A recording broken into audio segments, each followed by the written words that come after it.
Alex Eala has is obviously that much higher in his game. And alongside Roger Federer, he actually had French Open.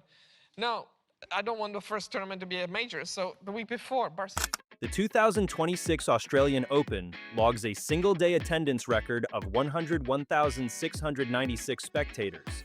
Alex Eala's pre-tournament press conference pulls over 100,000 livestream views, a number that buries Alcaraz, Sinner, and Sabalenka's streams from that same afternoon.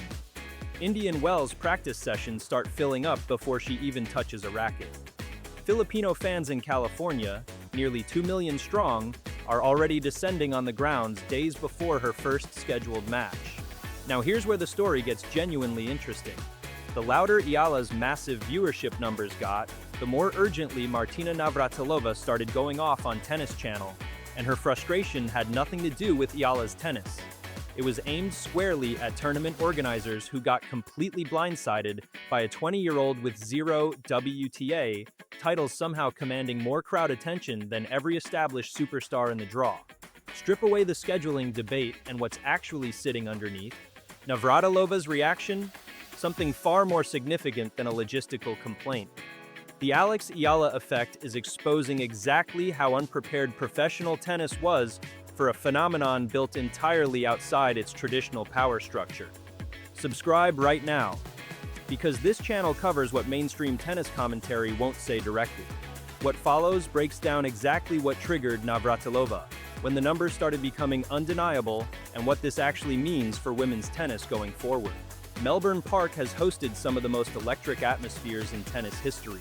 Rod Laver Arena sellouts, fifth set tiebreaks under the lights, Grand Slam finals drawing global audiences in the tens of millions. What happened on Court 6 on January 19, 2026 didn't belong in any of those categories on paper, and that's precisely what made it so significant. Alicia Parks ranked 100th in the world versus Alex Eala ranked 49th. A first-round women's singles match on a medium-sized outer court with no seeded players involved. The kind of fixture that typically draws a few hundred curious spectators and clears out within an hour of finishing. Instead, the queue to get inside Court 6 grew so long, it physically reached Rod Laver Arena. Security started turning fans away at the gates long before the match began. Hundreds of Filipino supporters who had traveled specifically to Melbourne never got through the entrance. Those who made it inside filled every seat, every standing position, every available ledge around the venue. Ben Rothenberg, one of the most respected journalists covering the sport, flagged the problem the moment the order of play was published that morning, calling the court assignment unwise before a single ball had been struck. Jose Morgado was considerably less diplomatic, describing the decision as flat-out dumb. Their frustration wasn't directed at Eala. It was directed at a tournament infrastructure that had completely failed to account for the demographic reality sitting right in its own city. Melbourne's Filipino community is one of the largest in Australia. Putting a player who had become a national icon for that entire community onto a court built for a few hundred spectators wasn't just a logistical miscalculation. It was a fundamental failure to read the room. By the time Martina Navratilova sat down for the post-match Tennis Channel discussion, footage from outside Court 6 had already been circulating across social media for hours. Fans pressed against barriers, long lines disappearing into the distance, Philippine flags visible from every angle. The images told a story that required no additional context. Navratilova didn't approach it gently. Her message to the organizers was direct. The organizers need to keep more in mind where the players are from and what the actual fan base is here. There's a massive Filipino audience in Melbourne, in Australia, so keep that in mind next time you make the schedule. That statement carries weight well beyond its surface meaning. Navratilova has spent decades as one of professional tennis's most credible analytical voices.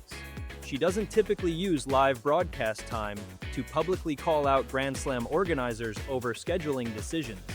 The fact that she chose to do exactly that, specifically over crowd chaos surrounding a player who had just lost her first-round match, signals how genuinely jarring the situation was to someone with her experience inside the sport. Lindsay Davenport reinforced the point from a different angle.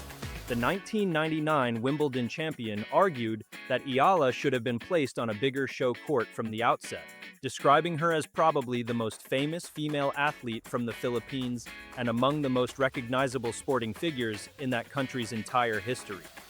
Davenport's framing was critical rather than celebratory. She was building a case for why the scheduling decision represented a failure of basic preparation. What neither of them said directly, but what sat clearly underneath both assessments, is this. Professional tennis's scheduling model prioritizes rankings and seedings above everything else.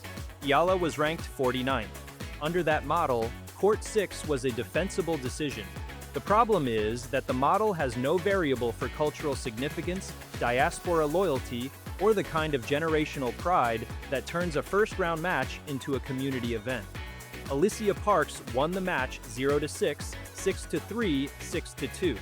She was the better player on the day, composed in the second and third sets after a shaky opening, and the result was deserved. Parks admitted the atmosphere unsettled her early. "I was just so focused on the crowd in the first set," she said, which is why it went the way it went. The crowd behavior itself became a secondary debate. Some spectators were audibly celebrating Parks's unforced errors, a breach of tennis etiquette that drew criticism from multiple directions. Filipino fans pushed back, arguing their manner of support reflected their culture's way of showing up for one of their own. That etiquette conversation faded relatively quickly.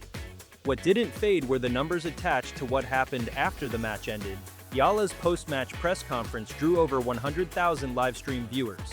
Tennis.com independently confirmed her pre-tournament press conference footage had already reached six-figure view counts before the match was even played. These figures didn't just outperform other first-round losers. They outperformed the tournament's top seeds and defending champions on the same day. That data point transformed the conversation from a scheduling complaint into something analysts couldn't dismiss. Crowd attendance can be explained by geographic concentration. Melbourne has a large Filipino population, so the turnout could be framed as locally specific. Live stream viewership doesn't have that explanation available. Those 100,000 viewers were watching from wherever they happened to be located across the globe, choosing Eala's press conference over every other option the tournament was simultaneously offering. The Alex Eala effect, at its core, is a global phenomenon wearing local clothing at each individual tournament it touches. Once the Australian Open footage reached a wide audience, the commentary stopped being about logistics and started being about cultural scale. Jeannie Bouchard, former world number 5, was asked on a live Tennis Channel broadcast whether she had ever witnessed a female athlete commanding this kind of devoted following. Her immediate answer was Taylor Swift, not used loosely, but as the only contemporary reference point that matched what the numbers were describing. She then drew a historically grounded parallel with Sania Mirza, who during her peak years mobilized Indian tennis fans across multiple continents. Her conclusion was that Eala's ceiling appeared considerably higher than even that. Precedent based on what was already visible at age 20. Sky Sports tennis presenter Gigi Salmon used identical language independently, describing Eala's Dubai crowd as feeling like a Taylor Swift concert with an atmosphere completely detached from the competitive significance of the match. Salmon went further, suggesting that in terms of raw crowd appeal, Eala might already be the biggest star in women's tennis, regardless of her ranking. Kim Clijsters brought the most psychologically grounded perspective. The four-time Grand Slam champion compared Eala's existence in the Philippines to Michael Jordan at the height of his cultural reach, and specifically focused on the burden attached to that territory rather than the privilege. Opponents were already studying her patterns more closely. Expectations from an entire nation were arriving before every match. Managing that level of scrutiny, Clijsters noted, requires as much growth off the court as on it. The Australian Open wasn't a one-off. Every tournament that followed added another layer. At the Abu Dhabi Open in February 2026, Eala came back from a match point down against Alexandra Sasnovich to win 2-6, 6-4, 7-6. Australian professional Daria Saville, watching courtside, said publicly that if she were a tournament director, she would do anything to have Eala at her event. That quote from a fellow active player not a broadcaster or analyst, captured exactly how significantly the dynamic around Eala had shifted within the sport's own community. Dubai followed, and the WTA Tour finally adjusted. Eala was placed last on center court on February 17th, the scheduling position reserved for the match with the highest expected audience. She defeated world number 8 Jasmine Paolini in the round of 32 before losing to Coco Gauff in the quarterfinals.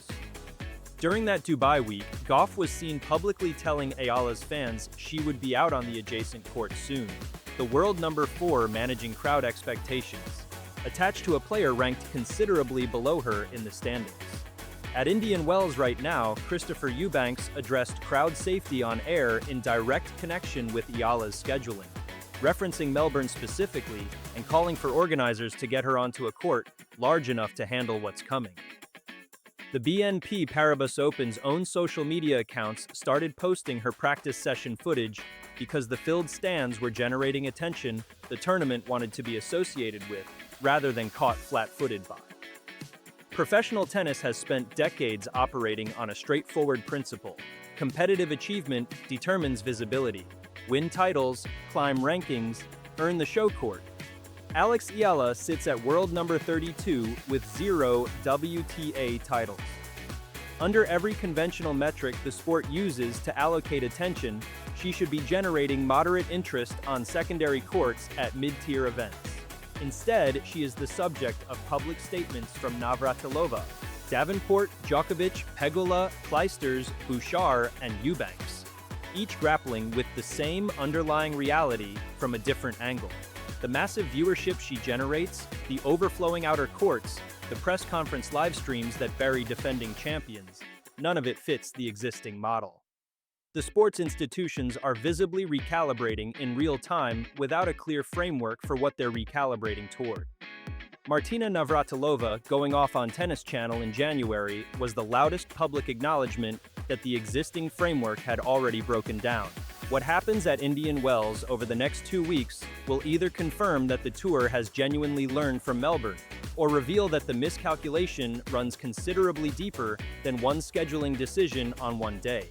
Either way, the Alex Eala effect has permanently changed the conversation about how professional tennis measures a player's value to the sport. And that conversation isn't going anywhere.